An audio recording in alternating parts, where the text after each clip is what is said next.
2023ல வந்த அடுத்த முக்கியமான படம் வந்து ஜிகர்தண்டா 2. அதாவது ஜிகர்தண்டா டபுள் எக்ஸ் அப்படிங்கிற பேர்ல வந்து வந்த திரைப்படம். ஜிகர்தண்டா 1 வந்து எவ்வளோ பெரிய இம்பாக்ட்ட வந்து கிரியேட் பண்ணுச்சு. மிகப்பெரிய வெற்றியான ஒரு திரைப்படம் அப்படிங்கிறது நம்ம எல்லாத்துக்குமே தெரியும்.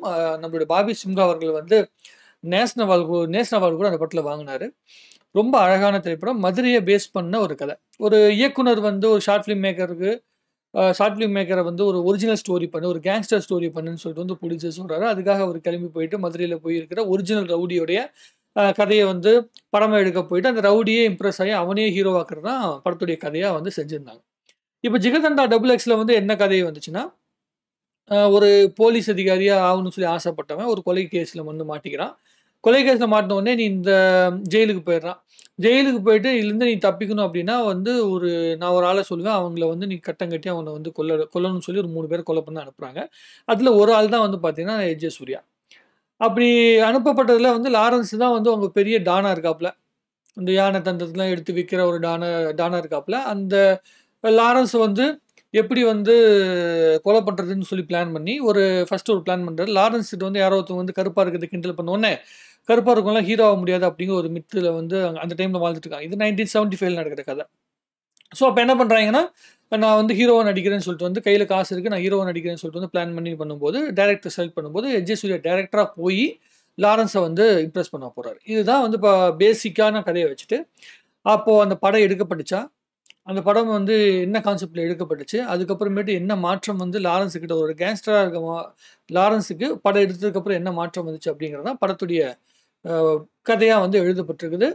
ஜிகர்தண்டா 1 வந்து பார்த்தீங்கன்னா, ஒரு சாதாரண ஒரு short film maker short film மேக்கரா இருக்கிற கார்த்தி சுப்புராஜ் வந்து ஒரு பேசிக்கான ஒரு லைன். ஆனா ரொம்ப இன்ட்ரஸ்டிங்கான ஸ்டோரி தான் அது. ஆனா அதுவே தாண்டி இந்த டபுள் எக்ஸ் திரைப்படத்துல வந்து என்ன ஒரு அற்புதமான விஷயம்னா, இன்னும் சினிமேட்டிக்கா சில விஷயங்கள் பண்ணணும்னு சொல்லி அழுத்தமாக பண்ணியிருப்பாங்க. எப்பயுமே வந்து சில படங்கள் என்ன ஃபர்ஸ்ட் ஹாஃப் ரொம்ப சூப்பரா இருக்கும். செகண்ட் ஹாஃப் நல்லா இருக்காது அப்படிங்கிற மாரி இருக்கும். ஆனா இந்த படம் வந்து ஃபர்ஸ்ட் ஹாஃப் வந்து நார்மலா இருக்க மாரி போயிட்டே இருக்கும். செகண்ட் ஹாஃப் அதோட சூப்பரா இருக்கும். அந்த ஈழத்தமிழர் பிரச்சனை, அதை விட மிக முக்கியமாக வந்து இந்த அ பழங்குடி மக்கள்லாம் என்ன மாதிரியான வந்து அழுத்தத்துக்கு உள்ளாகுறாங்க. போலீஸுனால, அந்த அரசியல்னால. அந்த காட அழிக்கிறதுனால வர அரசியல்னால என்னென்ன மாதிரியான கஷ்டங்கள அனுபவிக்கிறாங்க அப்படிங்கிற விஷயத்தெல்லாம் பேஸ் பண்ணி, ரொம்ப அற்புதமாக வந்து போர்ட்ரேட் பண்ணி காட்டி மிகப்பெரிய ஒரு வெற்றி படமாக மாறுச்சு. இந்த நீங்க இந்த தம்ப்நெயில்ல பார்த்துட்டு இருக்கிற இந்த மேல இந்த ஸ்டில்ல பார்த்துட்டு இருக்கிற அந்த இது இருக்குல்ல, அதுதான் வந்து இன்டர்வல்ல வரும். இன்டர்வல் சீன் வந்து வரும்போது கரெக்ட்டா நம்மளுடைய ஃபர்ஸ்ட் ஜிகர்தண்டாவோட மியூசிக் வரும்போது வந்த இம்பாக்ட் இருக்கு பாருங்க. சான்ஸே இல்ல. பயங்கரமான ஒரு ஃபீல் இந்த வருஷத்துல வந்ததுல ஜெயிலர் வந்து ஒரு கமர்ஷியலான மிகப்பெரிய ஒரு இன்டர்வல் சீனு. லியோ கூட ரொம்ப எனக்கு லியோவோட இன்டர்வல் சீன் ரொம்ப பிடிக்கும். அதுக்கு பிறகு அதாவது என்ன சொல்றேன்னா, இந்த பெரிய டாப் ஹீரோஸ், மாஸ் ஹீரோஸ தாண்டி நீங்க கீழ வந்தீங்கன்னா, மாஸான ஒரு இன்டர்வல் சீன் தான் வந்து ஜிகர்தண்டா 2 ஓட இன்டர்வல் சீன் தான். ஒண்ணுமே இல்ல. ஒரு டயலாக்கும் கிடையாது. 2 பேரும் பார்த்துப்பாய்ங்க. ஒரு பக்கம் கேமராவ நீட்டுவாரு. ஒரு பக்கம் வந்து பார்த்தீங்கன்னா, கன்ன நீட்டுவாங்க. இவ்வளவுதான் கான்செப்ட். ஆனா அந்த அந்த விஷயத்த விஷுவல்ல பார்க்கும்போது, அந்த பேக்கிரவுண்ட் மியூசிக்ல பார்க்கும்போது ரொம்ப அற்புதமான ஒரு ஃபீல் கிடைச்சது. அந்த ஃபீல வந்து படம் வந்து நமக்கு ஒரு பெரிய இம்பாக்ட்ட வந்து கிரியேட் பண்ணுச்சு.